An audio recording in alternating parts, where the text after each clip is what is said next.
Hello, good morning, and welcome to another episode of What Do We Do Now? A conversation about the live events industry. Today I am joined by some exciting guests. Say good morning, guys. Hello. Good morning, all. Hello, so if we just go around the room and introduce ourselves, we've got Matt up there. Hello, Matt. Tell us a little bit about yourself. Hi, I'm Matt Eve. I'm the head of corporate at Creative Technology London. Yeah, and that's pretty much it for the moment, I think. Fabulous. And how did you get your start in the live events industry? I started out with a lesser-known sound company as a part-time job whilst I was at university. So I was in a band and was recording music and doing a lot of that sort of stuff in Pro Tools. Happened to meet a guy who owned a live sound company and ended up working for him at the same time as being at uni. Did that for 3 years, traveling for a bit. And then when I came back, needed to get a full-time proper job and ended up at CT, and the rest is history, really. Been there ever since. Fabulous. And Nick, you're up next. Tell us who you are, what you do, and how did you get your start? Yeah, I'm Nick Askew, Senior Account Manager at CT. My path wasn't too dissimilar to Matt's, in fact, because I did a load of band stuff in high school, thought that was pretty cool, did a music tech degree, and then joined an AV company, not knowing what AV was, and a little AV company in Cambridge, was there for 4 years, and then made a bit of a change to kind of the London-centric AV companies, which was a bit of a difference, and have been part of the industry ever since then. Interesting. And so what was different about, I guess, moving from a Cambridge-based company to London? What was different about that experience? A lot of what we were doing was kind of projectors and screens and small PA systems. So obviously the production value was quite different. I did laugh. We had an inquiry from a London-based company when we were in Cambridge, and I didn't understand what a producer was at that point. I didn't understand the need for it. I do now, I very much do. But yeah, that was quite an education. Fantastic. How about you, Sid? Tell us a bit about yourself and how you got your start. Well, I was never in a band, and you wouldn't want to hear me sing. But I head up vision and integrated networks at CT. And I joined the industry out of college, actually. I was going to take a year out before going to uni. And my friend had joined Gearhouse as a contractor and said, oh, there's a few jobs here going in IT. And I was like, oh, I'll give that a go. And then, yeah, Gearhouse went bust about a year later, and I joined CT, and I've been there for the last 19 years. So quite a while. Oh, fantastic. 19 years. Wow. Does that mean that you are the longest serving member of CT that we've got here right now? Only on this call, I think, yeah. There's quite a few longer servers in the office. Who's next? How long have you been there, Matt? I'm 15 years, just shy of 15 years, I think. Just checking the clock. Yeah, nice. Yeah, in 5 minutes' time, I will be 50. How about you, Nick? You're the baby, right? You're a newbie. I am, yeah. 4 years. So yeah, brand new. Wow. Almost. It seems Brilliant. longer, Nick. Others have said the same. Brilliant. This question I've been asking to absolutely everybody. What was your favourite job and why? Matt, to you first. I can't even remember what year it was. I guess it was about 10 years ago. We were doing the Weller stand at Hair World in Paris. And I just remember it because the stand looked fantastic from an exhibition point of view, but it wasn't really an exhibition. It was just a party for the whole time it was open, and it was bonkers. The content on screen looked fantastic. You know, the audio was pumping. Obviously. It was just a party the entire week, of course. And it was just so much fun. Everybody was in it and enjoying it and loving life. And it was just one of those gigs that you remember for being so much fun. And it didn't feel like we were at work at all. And a lot of the time, I think that's the great thing about this industry is that, you know, you're working with so many passionate people that really enjoy what they're doing that it's not really a proper job, is it? You're there because you love what you do. So, yeah, that. Well, that certainly for me some people aren't sure about your fun. proper job, Matt. Again, yes, yeah, I'll take that on the chin. Oh, very good. Nick, how about you? What was your favourite job and why? Yeah, so I've been lucky enough to be involved with a lot of the Samsung phone launches in Europe. So the most recent one of those that I did, which was the S9 back in 2018, was an extra special challenge. There's a load of us who do those jobs together, so I've got a bit of a shorthand. They're quite a challenge. They're always big, loads of everything. But this time we had to essentially procure a lot of the screen and stuff that they wanted to use on it. So we only had really a few weeks from getting that confirmed to getting the order in to then getting it delivered. So and we had to involve the whole of the kind of NEP group to do that. So that whole procurement challenge with management, various levels of management, different companies, that added an extra layer of excitement, maybe is the word. But yeah, it all came good in the end, and it was great support on site from the crew and great support back at the office. Amazing. So that wasn't actually particularly necessarily the project delivery, although I guess the project delivery went without saying, almost went well without saying, but like it was actually the lead up to it and the planning and actually trying to innovate and do something different into that. Very cool. How about you, Sid? You were kind of spending a bit of time overseas, didn't you? Was your favorite job when you were over there, or like? I think my best looking job was over there. So I was in Doha for 4 years, and we had a conference that no one will have ever seen. But I walked away from that going, I think that's actually the best looking job that I've ever done. It was all put together in about 6 weeks, and it was a kind of 3D mapped head with a whole load of visuals. It was just stunning. Wow. Everyone pulled out their best. So I think it was probably my best looking job. But I think my favourite job was probably one that was in Monaco. And not for the reasons you might think. It was actually a job where just everything went wrong. We had what was obviously, we had obviously power problems, and we had kind of major kit failures in LED, projection, PPUs, the switching system we were using, playback. It was just a bit of a nightmare from start to end. But we came out of that week, having worked 20-hour days, with an absolutely flawless show. And there were moving screens, timed dancers. It was a whole load of complexity. And it was an absolutely perfect show. I mean, none of us could quite, believe what we'd pulled off. So I think that gave me the best sense of achievement. And the crew now, when we meet up, is still, do you remember Monaco? And it was over a decade ago. Amazing. It's so I think that was probably my in the favourite for the perfection. challenge. Yeah. Very cool. It was, When did it kind of first hit you guys that things were starting to change? Sid, firstly to you.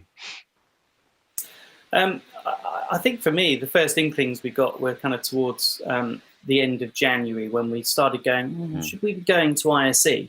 But it didn't seem, particularly real or particularly relevant there.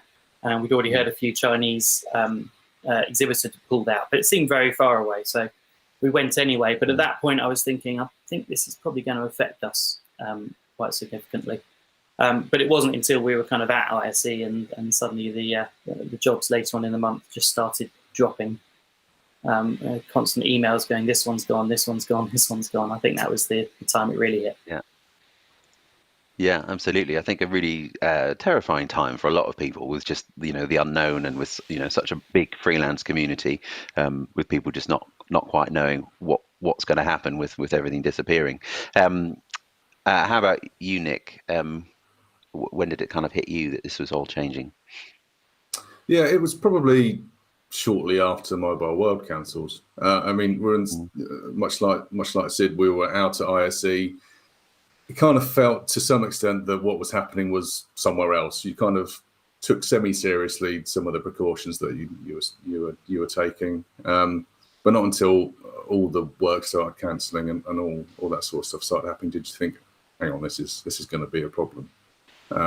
This is serious now. And you start kind of having lots of phone calls and conversations just to make sure everything's covered and everyone's going to get, all the people are going to get paid and all that sort of thing. That's a whole process to go through. But yeah, it was a bit of a scary time towards the end of that month, the start of March. Yeah, for sure. Matt, how about you? I guess slightly different question. Like, what has been the biggest impact on your working life through this? Like, how have you had to kind of adapt or start to change in terms of what you do? For me personally, it's been working from home, because I'm a great believer in the culture that we have at CT, and working in the office, bumping into people, finding out what projects they're working on. I mean, when you're part of a bigger company, it's very hard to be aware of absolutely everything that's happening in every corner of it. So those chance encounters really bring a lot. And there's a great power in there, because you start talking about different innovations in different markets and what you can use and talk to your clients about. And it's very hard to force that and schedule it into a Teams call. I mean, now being stuck at home in a spare room and working from here, like 9-10 It's a hours lovely a spare day room, throughout though. the day and not leaving. I chose the wallpaper myself, of course, but it's, I find that a really strange environment. I'm all about being around people, and I'm very keen to get back to that place where, we're going out, we're meeting, we've got the social side of the industry and seeing all of our friends again, and all of that. I think that's the great culture of everything that we do, and that's what's missing in all of this, and I find that very frustrating. Yeah, I think it is. I've heard a lot of people. I was talking to Victoria yesterday on this session, and yeah, she was just saying, like, genuinely just misses seeing everybody. We spend kind of short, intense periods of time with people, and there's just it just isn't really happening in the same sort of way at the moment. How about, I guess, kind of having to innovate, having to come up with new workflows, having to provide new solutions in the short term for all of the clients? What's that been like? Sid, I guess to you on your side, that's probably had quite a big effect on what you're doing at the moment. Yeah, it's been busy. I think one of the great advantages we've had is that because we're part of a much larger broadcasting group, a lot of the workflows were already there. We've just had to adapt them to live events. The broadcast world is very used to 100 gig connectivity going into a site, and everything's uncompressed, and that doesn't happen at an exhibition venue typically, and it certainly doesn't happen in people's houses. So we've been kind of developing. No. We've been developing workflows to allow kind of contribution from people's houses or from very limited, restricted sites. We've set up. And so just to dig into that contribution side of it a tiny bit there, sorry, just to jump in. I guess I'm thinking from a kind of freelance point of view where where techs or freelancers or production managers want to kind of understand what some of these differences are and how to just a little bit under the skin. We're only so technical, but can you tell us a little bit about that contribution piece? Because you're right, that's absolutely key to making all of this stuff work at the moment. What sorts of things do people have to be watching out for, or what skills do people have to learn? So the first thing is bandwidth. So your average Zoom call, Skype, Teams, they sit at about somewhere between 1.6 and 2 megabits a second. Now you only get a certain amount of quality out there, and everyone's become used to the kind of blocky look and go, oh, they're on a video conference. The challenge is to get that up to 5 meg, 10 meg, because you get instant massive benefits. So it's about finding solutions that can do that, but also finding things that are very simple. So we use a kind of studio in a box in a kind of environment and system that we can just send out to people's homes, plug in power and internet, and it works. And then we've also got kind of multi-camera versions of that, so we can send out a few pan tilt zooms. We can get control over the internet. So it's about reducing your on-site technical time. Because people are setting up themselves, right? What we need is people understand. Yeah, exactly. But it's about getting people who understand that workflow. So I mean, if you're out there and you're freelance at the moment, then getting a good idea of bandwidths and bit rates, and these are not just arbitrary figures anymore of how fast you can download something from Netflix. It's actually going to become quite critical, I think, to our working patterns going forward. And is there a tiny bit of sort of terminology we could kind of share, in terms of, I don't know, things like WebRTC or SRT, or are there a few little tidbits, little nuggets you could give away for people just to go away and read a bit more into? So yeah, WebRTC actually is a very interesting one at the moment, because you get very low latency two-way links, but you can also distribute out to thousands of people, but with low latency, so you can still get contribution back.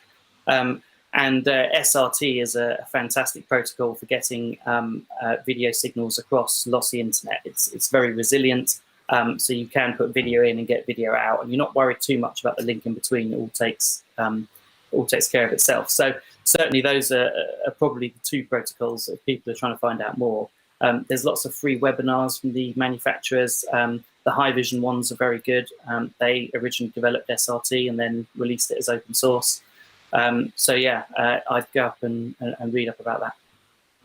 Cool, brilliant, thank you for that. And Matt, how about you? What's your favourite bit of overused terminology at the moment?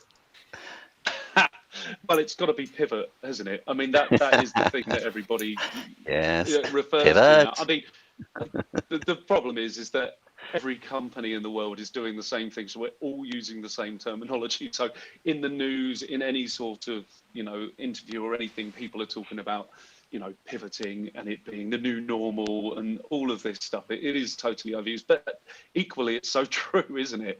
I mean, we're all trying to guess what the future holds and work towards that, and we're all in the boat together. So. Fantastic. And so just in terms of I suppose the way that I guess you kind of have to talk about yourselves slightly differently, things that have changed but things that are the same, like with kind of the virtual studio stuff. Do you want to kind of talk a little bit about that in terms of kind of your specific value? I mean, I've worked with you guys for years, absolutely fantastic. There's not really anybody else I've come across quite like you guys. But obviously in this new world, every single company out there is, like you say, is pivoting into this marketplace. Now, Matt, I'm going to totally put you on the spot, but like, where does CT provide that value? Like, where is that point of difference in terms of what you guys are doing, other than just being the best, which you always are? Well, thank you, Dave. Wow. Yeah, I know, set up. No, I think it's a really interesting point, because I think any company that is going to come out of this crisis and really succeed and come out fighting at the other side needs to keep on innovating and forging forward. That didn't come across properly, sorry. Innovating. Definitely fighting. Yeah. Fighting. Gotcha. Sorry, yeah. Yes, yeah. It's because Matt, right? We haven't even been drinking yet. Yes. No, sorry. It's game face. It's just a matter of keep on innovating and working with clients and coming up with solutions and ideas and forging forward with all of that, because we can't stand still at the moment. I mean, everything is changing week to week. Just the rate of change in the industry at the moment is quite astounding. I don't think any of us have really experienced anything like that before. And I think that the key is just to keep on engaging with clients and coming up with ideas. And obviously we've got our permanent facilities like the virtual studio that we were building for the open week that was supposed to be in early April. So that opened at just the right time for us to offer that out as a solution, and the remote gallery. And we've built this this entertainment studio effectively called Unity, where we can isolate people and socially distance people and still host a gig that's going to be streamed out. And we need to be offering lots of different Unity engine solutions now, and there's Unity Intercom. Yep.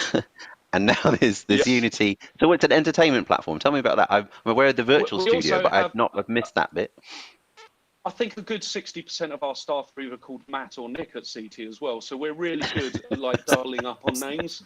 Similar haircuts too. I'm going to get glasses, but they won't have any actual glass in them. Yeah. So no, there is an element of that. But, oh no, go ahead, Sid.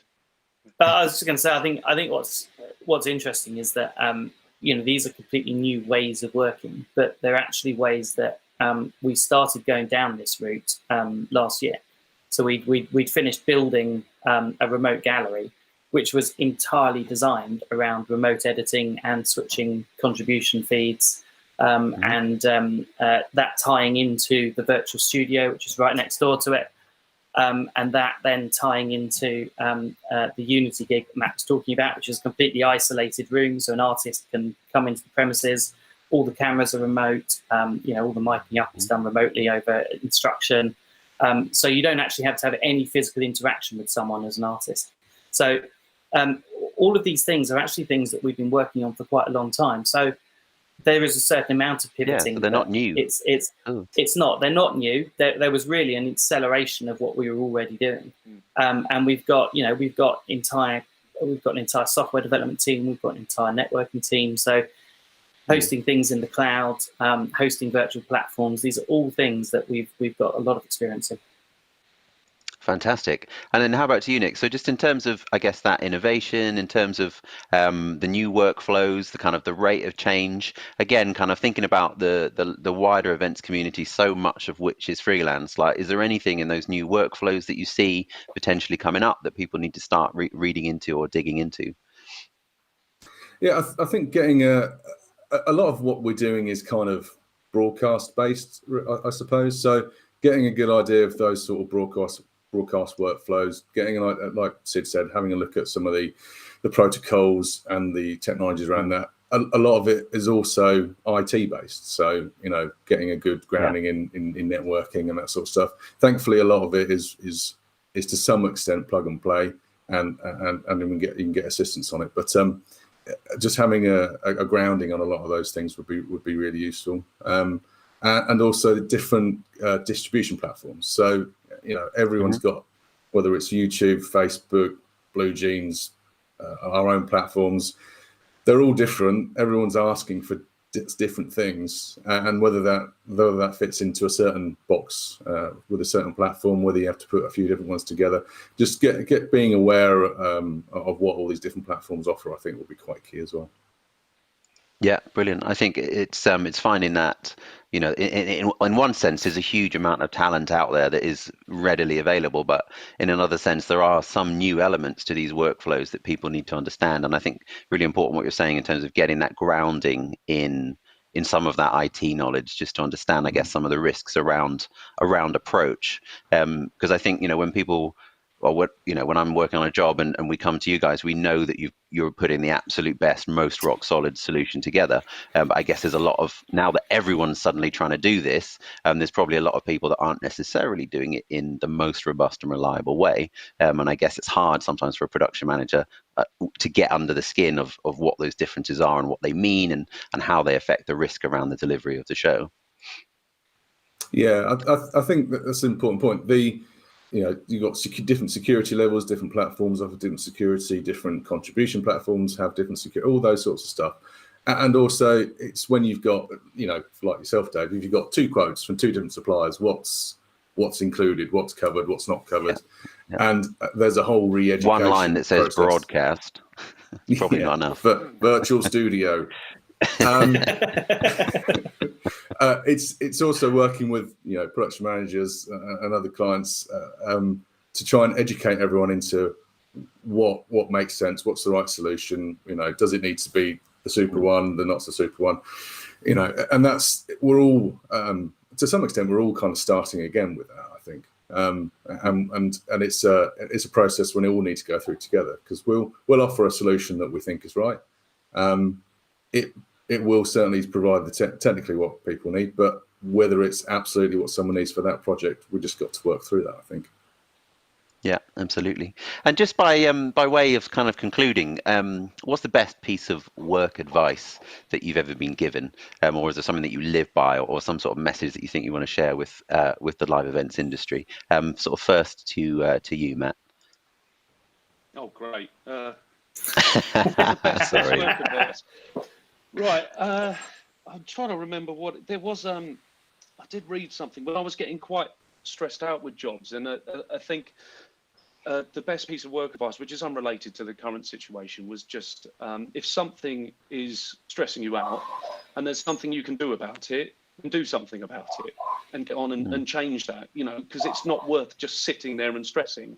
If there's nothing that you can do about it, then stop stressing about it. So, and that simple piece of advice just changed the frame of mind I was in more when I was project managing, which just it did reduce the stress levels that I was under at the time, because I had a different outlook on life. Rather than waiting for somebody else to do something or make a change, you just jump on it and get it done. So just to keep your own mental health in check more than anything else. And maybe that is relevant. That's a really important point. Mental health is going to be such a problem coming out of the back of this. It is Absolutely. A very different world we're in. A lot of people aren't comfortable with, me included. So you need to make sure that you're in the right headspace to deal with it all, I think. Yeah, that's absolutely, like, protect your psychology, I suppose, is part of what you're saying. And there's some stuff that you can change and there's some stuff that you can't. So if you can change something, get on with it. If you can't, then start to think about how different ways that you can kind of let go of it, I suppose. How about you, Nick? I suppose I came up with something. I was doing an induction for someone a couple of years ago, and I came up with something which I thought was great at the time, and I never used it since, because it sounds a bit trite. But it's kind of 3 Fs. Don't F it up. Don't F them off. Don't F them over. So the I love you for saying that. I knew that was your one, and I'm so happy that you said it. Say it again one more time for us, Nick. so don't F it up. don't F them off. Don't F them over. So that's just do a good job. Just try hard. Just concentrate on what you're doing. Talk to the client. Be honest with them. Communicate right. Make sure you're professional. That sort of thing. And then don't shaft the crew. Look after everyone. You're there to support them as much as they are there to support you. So that's it. And that's kind of based on a similar sort of thing to what Loz was talking about. Just being honest with everyone across the whole chain, really. Brilliant. Thank you, Nick. That's really good. The 3 Fs. I love that. The 3 Fs. Sid, and to you. I think live events relevant device is every cable needs a label. But you can push that out into other things. From I think that was the first thing that John Steele taught me when I joined CT. But it goes into everything. It comes into putting comments and quotes to explain things. It comes down to putting comments in code to make sure other people can follow what you've done, that sort of thing. But I think professionally, I kind of use fail forward. So I try lots of new things. They don't all work, but I make sure I learn something from them, and then it influences what I'm going to try next.